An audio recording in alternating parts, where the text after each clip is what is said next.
Drugs કેસમાં પકડાયેલા આરોપીઓને પાસા હેઠળ ધકેલવાની માંગ સાથે કોંગ્રેસી નેતાએ પોલીસ કમિશનરને આવેદનપત્ર આપ્યું હતું।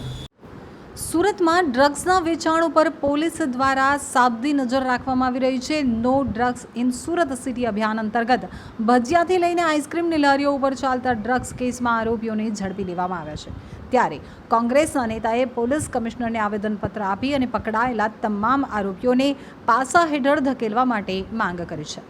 કોંગ્રેસના નેતા કલ્પેશ બારોડે પોલીસ કમિશનરને આવેદનપત્ર આપતા લખ્યું છે કે છેલ્લા 30 વર્ષથી રાજ્યમાં શાસન કરતી ભાજપ સરકારના રાજકીય આકાઓના આશીર્વાદ નેટવર્ક ચાલી રહ્યું છે તે સામે આવી ગયું છે। ત્યારે કોઈની પણ શરમ રાખ્યા વગર પોલીસની જે કામગીરી થઈ રહી છે તે અભિનંદનને પાત્ર છે, પરંતુ આ આરોપીઓને એક દાખલારૂપ સજા થાય તે માટે તેમની સામે પાસા હેઠળની કાર્યવાહી થાય તે ખૂબ જ જરૂરી છે।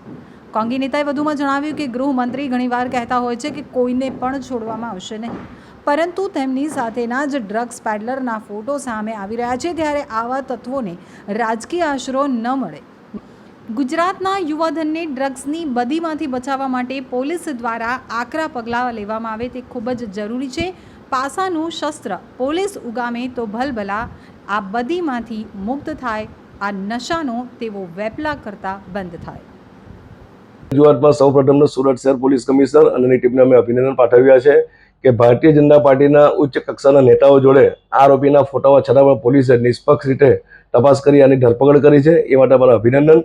અને બીજું કે રાજ્યના મુખ્યમંત્રી હોય, ઉત્તર પ્રદેશના મુખ્યમંત્રી યોગી આદિત્યનાથ હોય, ગુજરાતના ગૃહમંત્રી હર્ષ સંઘવી સાથેના ફોટા હોય, CR પાટીલના સાથેના આ વ્યક્તિના ફોટા છે અને પોલીસે છતાંની ધરપકડ કરી, એટલા માટે પોલીસને અભિનંદન।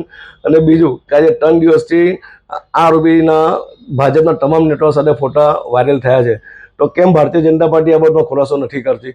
ભૂતકાળમાં આ જ વ્યક્તિએ હિન્દુ વાહિનીના નામે સુરત જિલ્લા કોંગ્રેસ ઓફિસમાં તોડફોડ કરેલી, ઓફિસે તાળા મારેલા હતા, અને એક બાજુ એમ કહે છે કોઈ પણ ચમરબંધીને છોડવામાં નહીં આવે।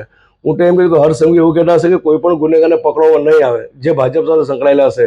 એટલે આ તબક્કે સુરત પોલીસને ખાસ અભિનંદન કે એમને કોઈ પણ રાજકીય પાર્ટીની શરમ રાખ્યા વગર આવા ગુનેગારની ધરપકડ કરી છે, જે આવનારી યુવા પેઢીને બગાડવાનું કામ કરે છે।